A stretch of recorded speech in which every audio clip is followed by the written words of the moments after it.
So in other words, we messed it up.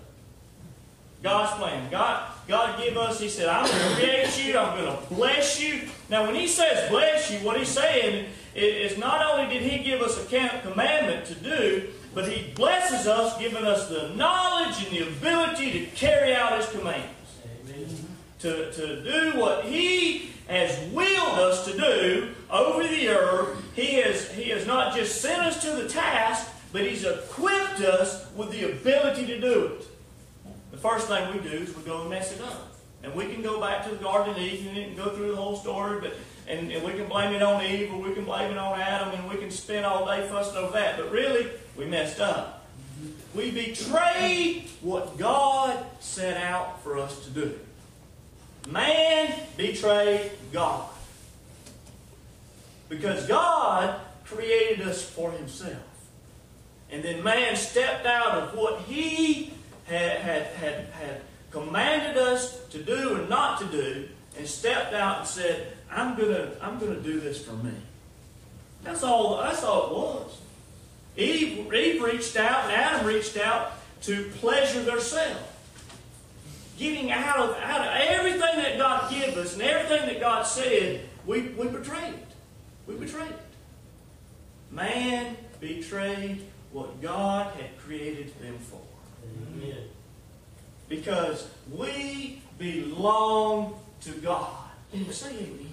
Amen? We belong to God. God give us life. God give us breath. God give us sight. God give us the ability to walk and talk and smile and jump up and down and holler and cook.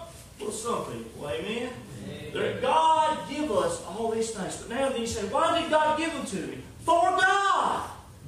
He gives you these abilities for God. God said He wanted us to control the earth, to have dominion over the earth, to make this place a wonderful place to live. This place should echo and give example of God and God Himself. And now we have to look hard to see God in the places we're at. I preached that not long ago. Put yourself in godly places. Today you have to get into godly places just to see His Word, which He had intent for the whole world to be His. The whole world to show God's goodness and God's greatness. That was His intent. But we betrayed Him when we decided to live for ourselves. Amen. Now you can jerk back and we can look back and say, well, is that His fault? Well, you did it too. I did it too.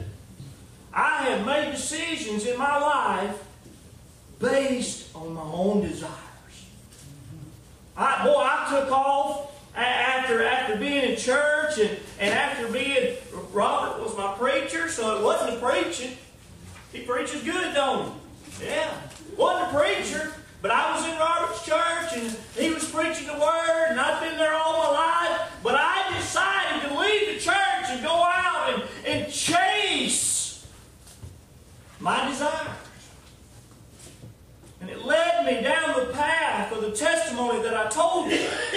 The path of being ate up with addiction to drugs, and it ended up finding my place in a rehab. And then that's when I stopped, and there's this great vision I finally had after all these years. And what was the vision? Not here for me. I said, Jesus, right there by that cot, I said, Jesus, I will go anywhere, do anything you want me to do. That was what I told Jesus at that point in my life. So I felt and realized in my heart of hearts I was here for Him. But I had betrayed all of this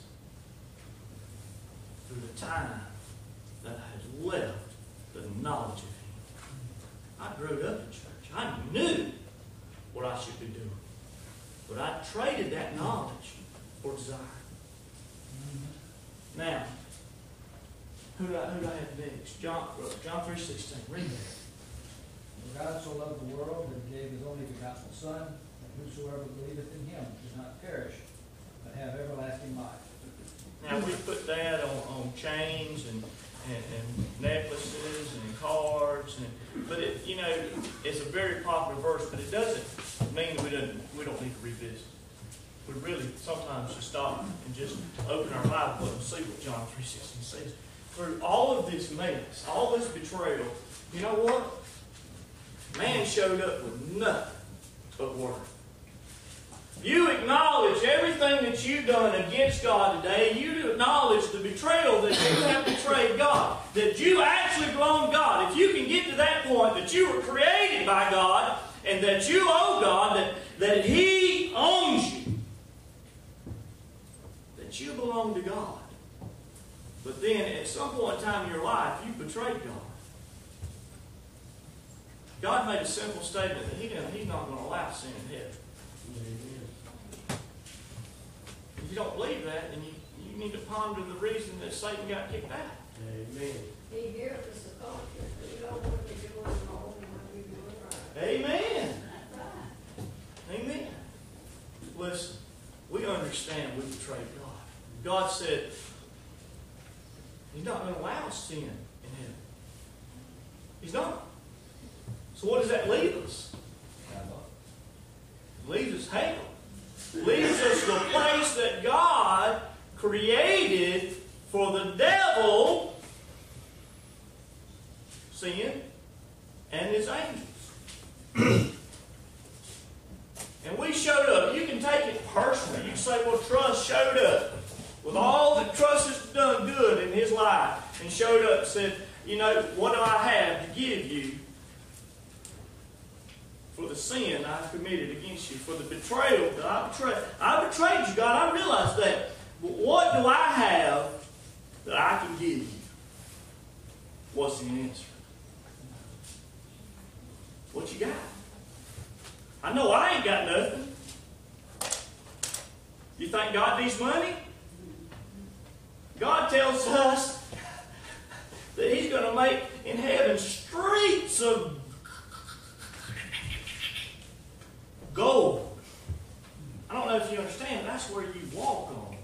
So God doesn't think anything gold. What do you have today that you can give God as an offering for His betrayal, for your betrayal to Him?